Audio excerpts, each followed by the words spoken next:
Ooh. Alright. Cool. Do it. And right. Nice.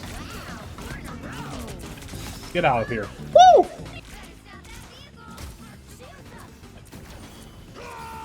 Let's go. Woo! Yo! Let's go, man. So guys, your boy Peace, and today I'm gonna do a Cyclops guy. But Pinks, aren't you just a platinum player stuck in low elo? Why should I listen? Shut up, I know. But I love playing Cyclops to the point I've gone into Lord, so I just felt like doing this video anyway. Let's get the least interesting one out the way. Primary Fire does basic burst damage where every hit cools down your ricochet force. Nothing special, but it's good. Now, Concussive Beam Secondary Fire. Now this ability, probably my third favorite out of the kit. Main reason, you don't need to aim.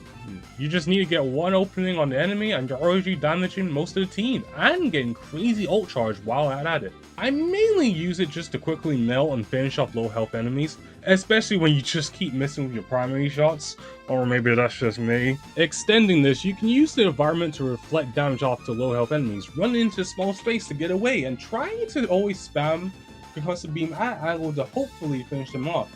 And the final fun fact, at 23 meters away, when you can't seem to hit the enemy directly, just simply hit the floor and you do damage. That easy. Now, Ricochet Force, the literal king of final hits. If this ability was a physical human being, I would glaze them like how motherfuckers glaze Sukuna and JJK. Actually, nah, not even that. Like how a freaking narrator glazes Yujiro Hama and Baki. If you know, you know. What can I say? The moment you're low health, it's GG's. The moment you try to run away, it's GG's. Even if you travel across the globe and hide away in some bum-ass apartment room, it's GG's. And as I said before, when your primary or secondary fire hits, it reduces the... Reduces? What the f? It reduces the cooldown for it. This ability just can't get any better. Oh wait, it can. Because of Season 9 and all of its team-ups, this ability just became even more busted, and I love it. First of all, I'm not even going to mention the Gambit team-up. I'm going to be honest, I have used that team-up like once in this game. I'm sorry, the movement speed and the upgraded attack speed is cool and all, but it just doesn't compare to Jean Grey. You just want to always use a Jean Grey team-up. First off, it applies Ignited Burn to the target, so even if they don't die to the original hit, they can just die to the burn anyway. And if you hit them again when they're ignited, it triggers a percentage of the remaining burst damage. Although they don't really say it, when you apply Ignite, you can see the icon above the enemy showing where they are for 5 seconds. You can just use that to track where they are and finish them off. And to top it all off, when Jean Grey is in the same team as you, the Spark Detonations also reduce your cooldown. Cooldown!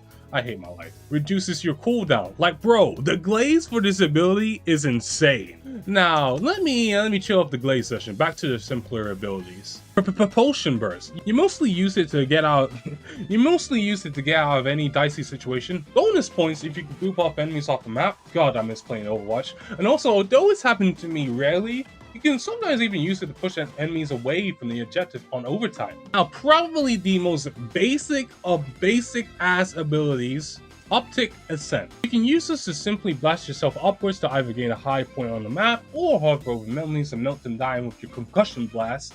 Although I don't tend to use this attack as you can very easily become a target for enemies, especially if they're hit scan. Now finally, Ruby Rage, probably one of the most satisfying ults to pull up in the game, period.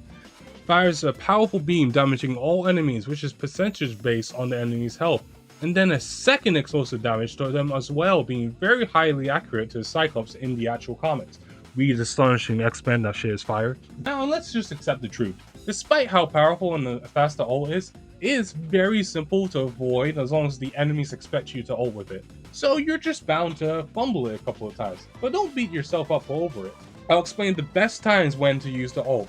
But before I actually explain it, the core things for a good Cyclops ult is enemy health, where enemy is positioned, and is a combo ult possible? So you want to use it when the enemies are mid health, especially if they're very low, because it's pretty much GG's, because remember, it is percentage based off the health of the enemy. First beam is 20% maximum health, and the second beam is 40% maximum health. And I know sometimes you just want to marvel at your work, but always keep attacking after you immediately ult, especially if you have your Ricochet Force. Either you can lower the enemy for the second explosive beam, or you can finish the low health enemies that actually survive those. Now, when it's the literal heat of the battle, just a full-on dogfight and everybody's bunched together, use it as soon as possible. The moment where you are not the focus and you're faded into the background is the moment you pop up the ult and kill everybody. Look at the heroes in the team and think, can I combo my ult with that? Usually for me, the best one to combo with is Doctor Strange, Thing, Emma Frost, mostly any hero that can CC. But these things aren't always going to happen perfectly. The enemy support can have a support ult ready, the enemy might be spread out for you to even do it, or your team fumbles or doesn't play the ult the way you expected. So it's up to you to decide if luck is coming your way, or it's better to wait for another opportunity. But I will mention this, although this just contradicts what I've said now, there's also merit, just like any other hero, to pop ults even knowing that the enemy supports clearly have support ults ready. Think about it, you got Ruby H, it's a busted ult, does a ton of freaking damage, of course the enemy supports will ult immediately once you do it. And the best case scenario is that all of the enemy supports both do their ults and waste it for their team. Then you just have to wait for someone else in your team to pop their ult and kill all the enemies. Sometimes you can't be the main character, you just gotta play as the tool to help your team win. And finally, just have fun. Cyclops is one of my favorite DPS characters, which you can clearly tell by how much I've been spamming the videos. But I just wanted to share that love I have for the character with you guys. So as always, thanks for watching, make sure to like and subscribe, have a good one, and peace!